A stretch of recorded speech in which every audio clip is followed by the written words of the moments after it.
Yes, good morning students. Welcome back to biology class. So today we are going to start a new chapter, that is a plant kingdom.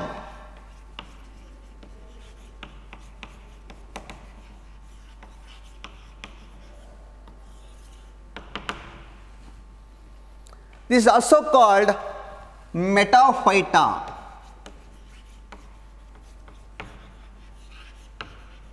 Kingdom metaphyta. So what are the characters of kingdom Plantae or metaphyta?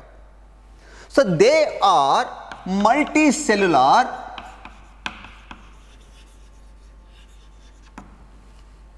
eukaryotic,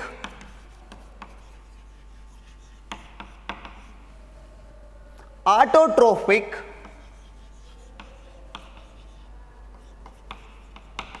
organism called plants. Plant kingdom includes all plants.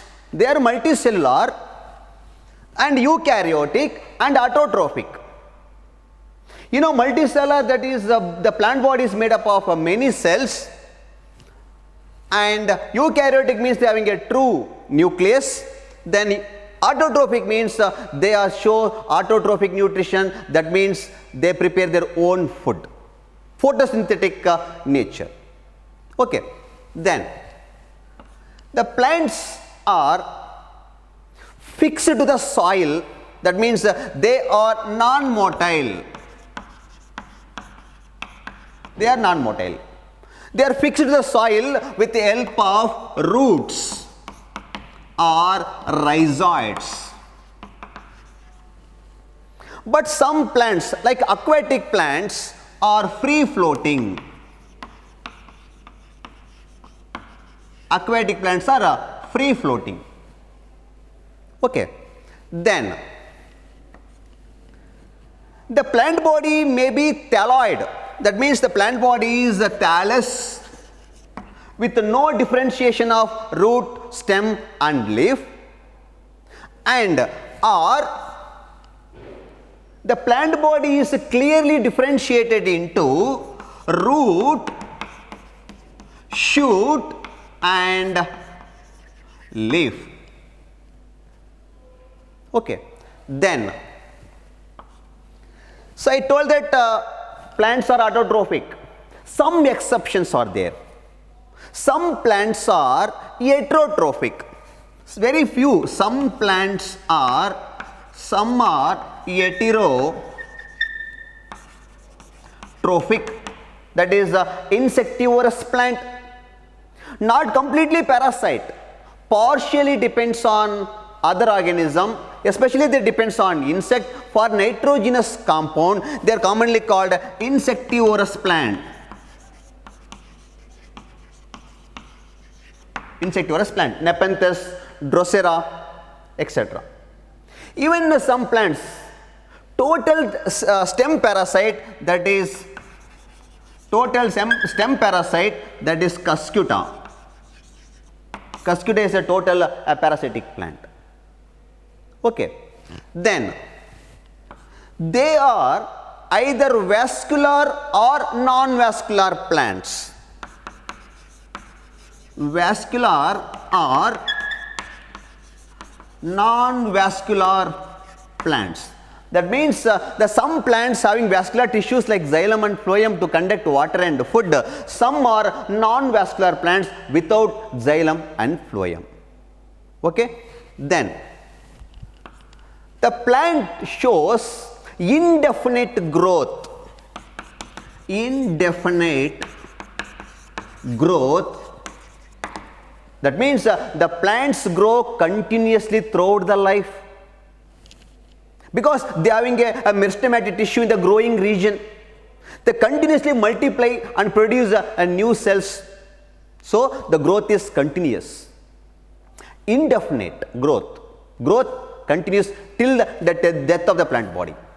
But in animals, growth is definite. At the same time, the plant body is irregular.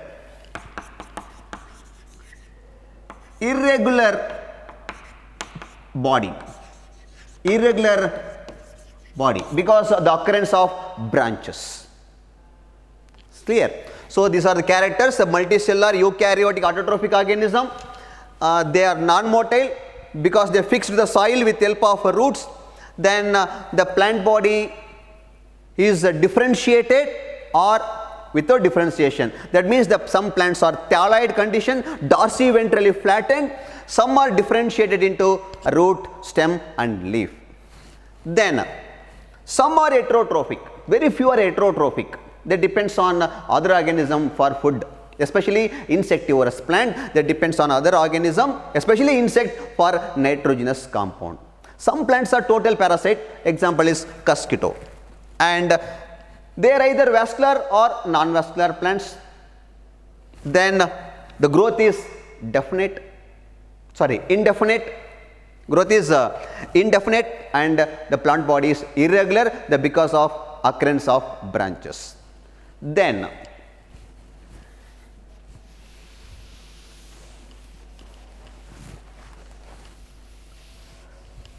cell wall is present.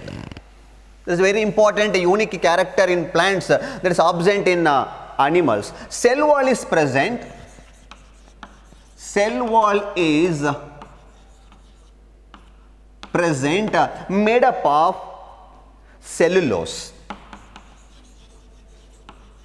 Even this made up of pectin, even lignin, even galactons, mannans. So different types of cell wall material. So predominantly that is a cellulose is a predominant a chemical substance in the cell wall of plants. Then reserve food material is starch. Starch is the reserve food material.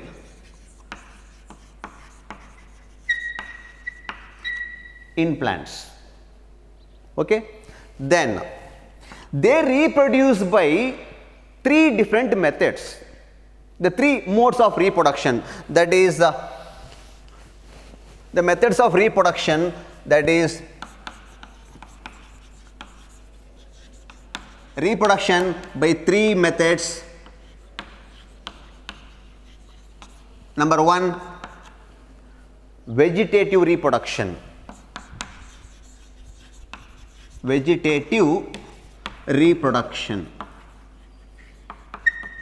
In higher plants, vegetative propagation or fragmentation. Second one is asexual reproduction. Asexual reproduction by producing asexual spores. Third one is sexual reproduction by the formation of gametes and fusion of gametes.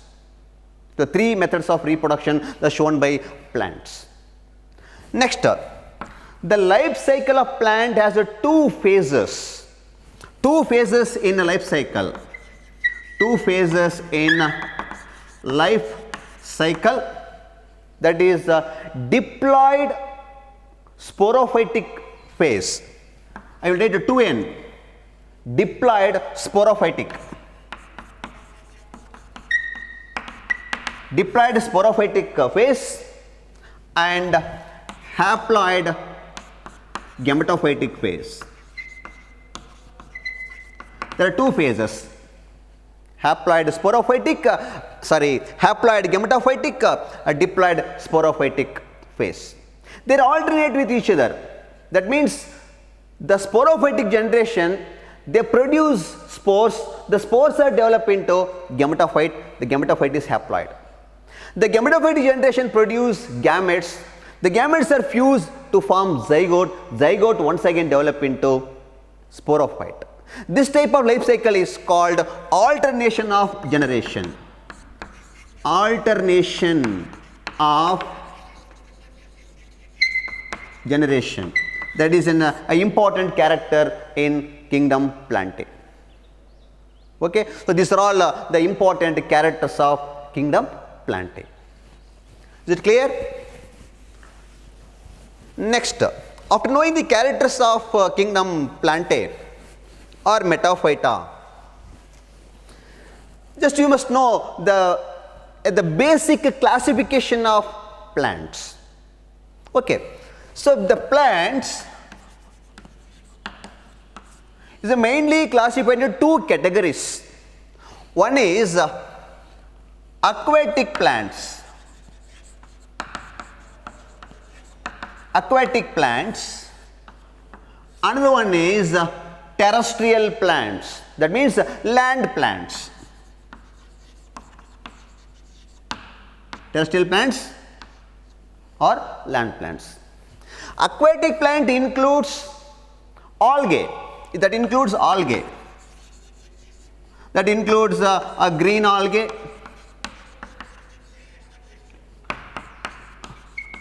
brown algae, and red algae.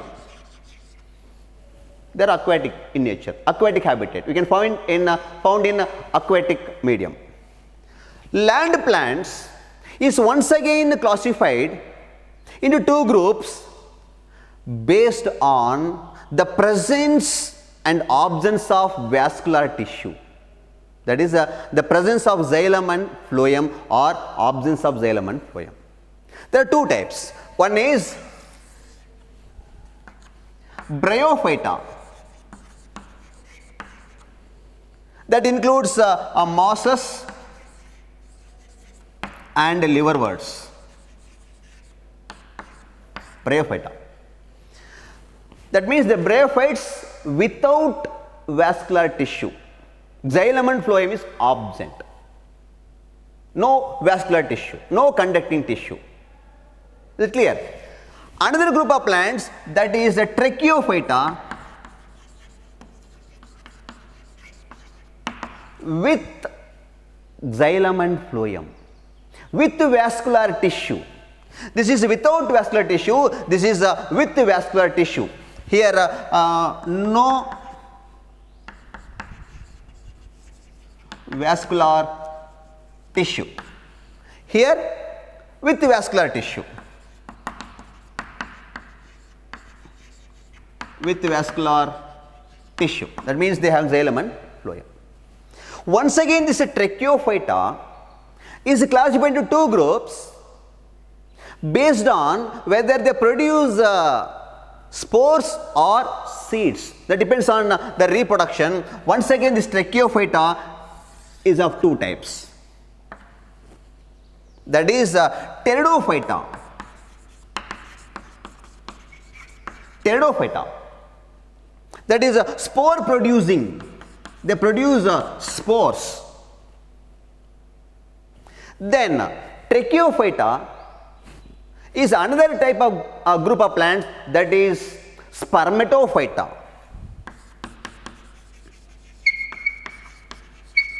Spermatophyta.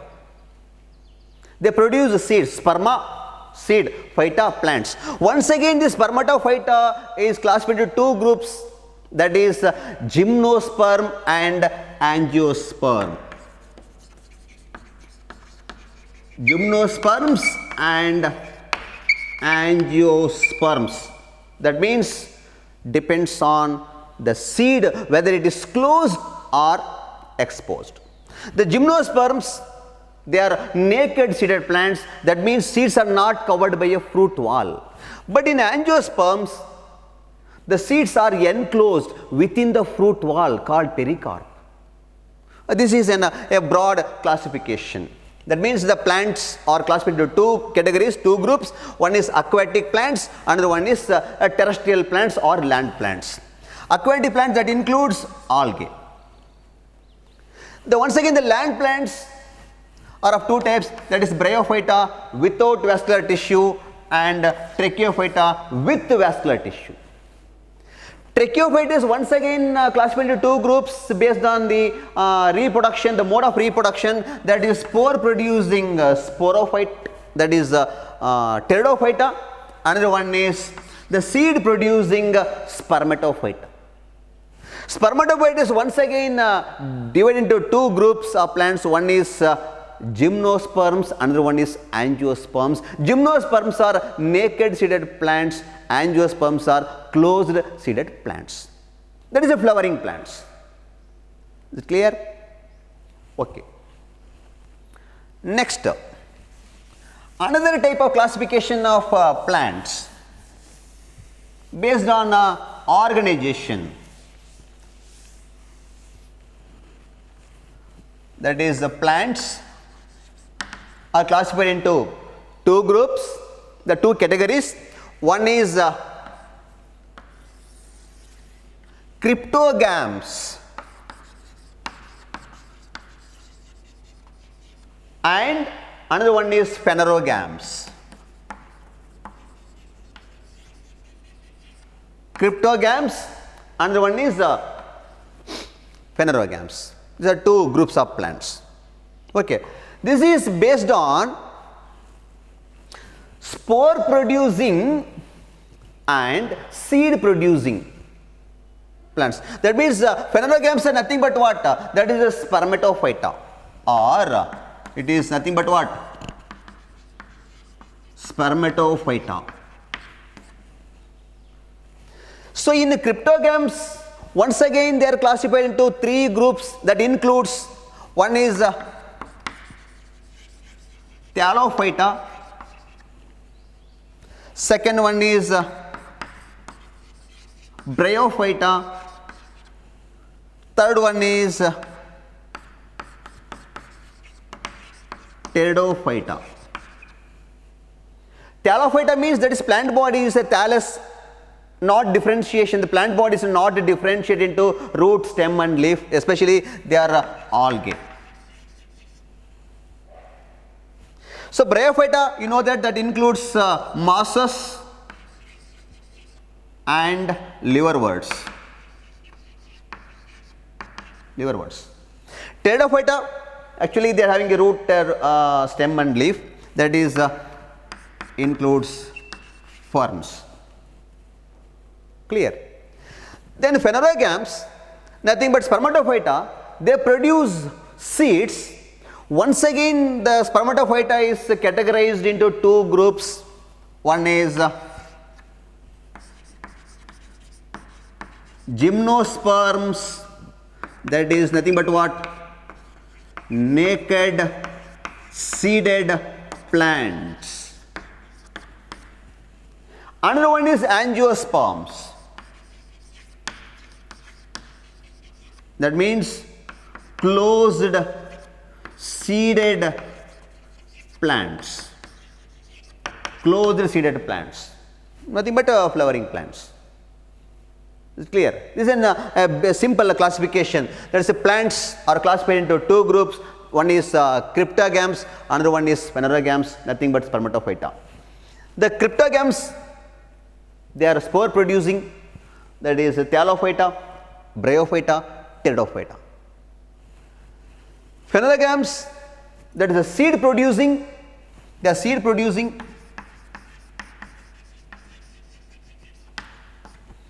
That is gymnosperms and angiosperms. They produce naked seeds, the seed is not covered by fruit wall, they are naked seeded plants. Here angiosperms, advanced group of plants, well developed plants that produce flowers. Flower is the reproductive part which produce male and female reproductive organs test, that is what we call andrecium and gynoecium, that is a pistil, there is a ovary. So we can study detail in the next class. Okay, here cryptogams, I will write here, that is a spore producing plants, spore producing plants, seed producing plants. So this is another type of classification. Okay, then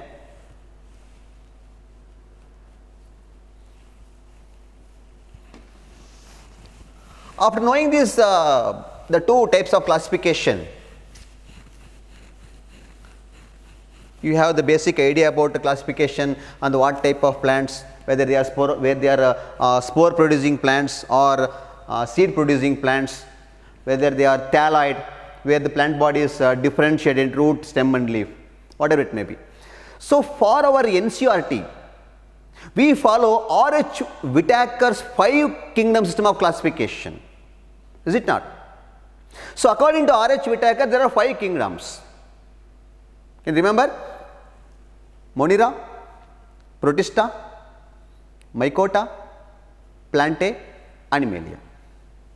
Okay. So, according to R.H. Whittaker, this plant kingdom is divided into 5 divisions. That includes 5 divisions.